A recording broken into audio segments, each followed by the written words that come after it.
Good morning, good evening, good afternoon, and welcome to Dreamy Dreamland with Sensei Al Bob. Here I am at another undisclosed location. I'm wearing my mega super hero glasses. My eyesight's kind of going, and I don't know what else to say. But how are you? And welcome to Dreamy Dreamland with Sensei Al Bob. And don't believe a word I say. And here we are. What is today? Let's see what the box says. It is the 16th. Okay, so month half over. We're in our 51st day of a war, and it's interesting. I've been noticing certain things. One, how Russia, if they're really only concerned about the Eastern Donbass, why didn't they just go in and go after everything they could, seemingly, right? Now, they went in with a man of 170,000, give or take. A third of those were, people, kids underneath 19, not active soldiers. And only one third were really hardened active soldiers, right, who knew what was going on. And they went in. It was very interesting. This ship that just got blown up.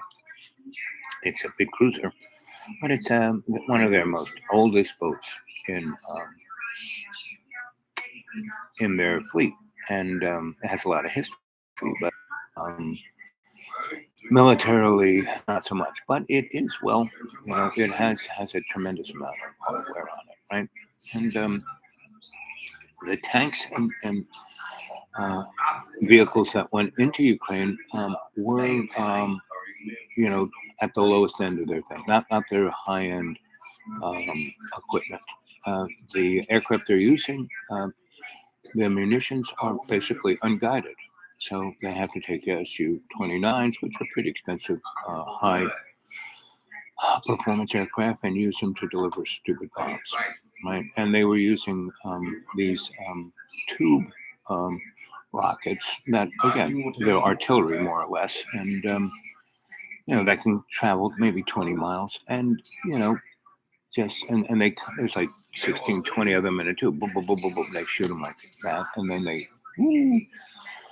they obliterate whatever neighborhood. So none of those things are really guided munitions, So you look at this and you say, why did it go into all of Ukraine and not just the stated area that he wants, right? Why did he go in with a large force, but basically not their best and not their best equipment, and their supply lines, even though they're right there, have been scattered because a great deal of the equipment, especially tanks and self-propelled things like howitzers, have been picked up by the Ukrainians because they just ran out of gas. And so, to my mind, this was done on purpose to basically precipitate a war with the NATO, right? And we haven't jumped in, but we have escalated. All the countries in NATO, basically, Vlad has helped motivate everyone to work together. Before they were just seemingly, who cares? And now they do. And so, to the point that Finland and Sweden are thinking of joining NATO, which they've been basically all through the Cold War neutral. Right? And so I have to state that this seems to me to be more a vehicle of the transnational, unipolar hegemony. What's that? Mr. Global. No, people don't like to call it New World Order. No. So I'll call it scholarly what it is. It's transnational. It's not run by America or anybody else. But powerful people, and you want to call them oligarchs. These guys are more than oligarchs. Oligarchs are just, poster children, right? Like Elon Musk, poster child. And so all of this seems to be moving towards a transnational, creating power brokers in every element. And it's not like we're against Russia or we're against China. Now, these Chinese and Russian broker in there. I mean, what's going on in Singapore?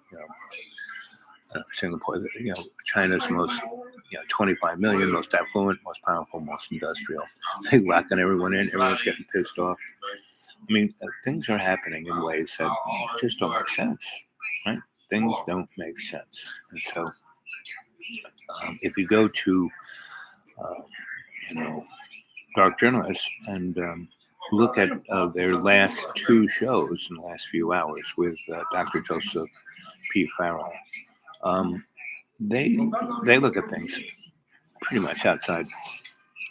Hey, Eddie. Good morning. As I said, I'm in a yes. And so, what can I say? I am planning to go this summer, towards the latter, the first part of the summer until it gets summer, like June. I'm going to just enjoy the deep green as best I can, right? And then I'm going to hit the road. There are a number of people who said, "Hey, I'll come and get you. Let's go on the road." The 50th anniversary of the Rainbow Gathering is coming up, and it would be nice to take a crew there. So, So don't worry about it. Okay. There we go. Talk to my friend G, one of the daddies of the Rainbow Gathering. You worry about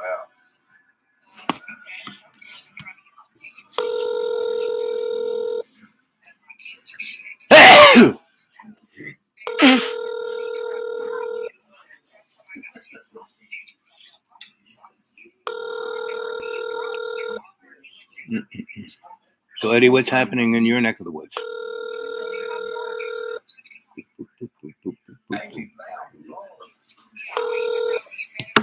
Hi there. You have reached Garrick. You know what to do when you hear the beep. At the tone, please record your message. When you've finished recording, you may hang up or press 1 for more options. Hey, G, it's me. I'm live chat at Dreamy Dreamland with Sensei Al Bob. Thought you'd want to have a conversation about things. Anyway, probably busy. Call me later. I'll talk to you later. So that was our friend G. Let's see what else we got here. Liz. I'm trying to eat. I'll call you back.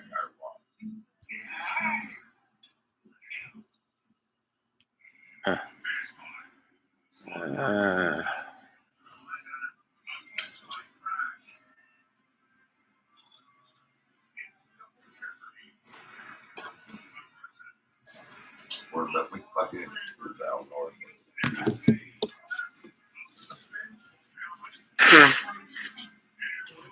Yeah.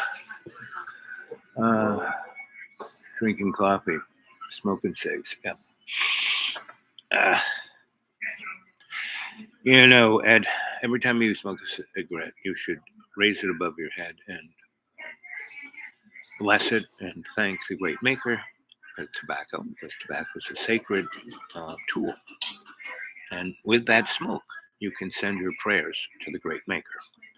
By doing so, that cigarette will be a tool rather than a vehicle for your demise. Well, Uncle Leo would smoke close to a carton of those a day. He was a chief of police in upstate New York, little town, and he was also a judge. And so, but he died at 89, never having a cough, right? And I said, Uncle Leo, how'd you do that? And he said, well, I blessed one cigarette, and each of those cigarettes were a blessing rather than a knife in my lungs. So anyway, just a story. Anyway, no one's there. At 10:10, I'm going to go because I got things to do, and I'll try and come back.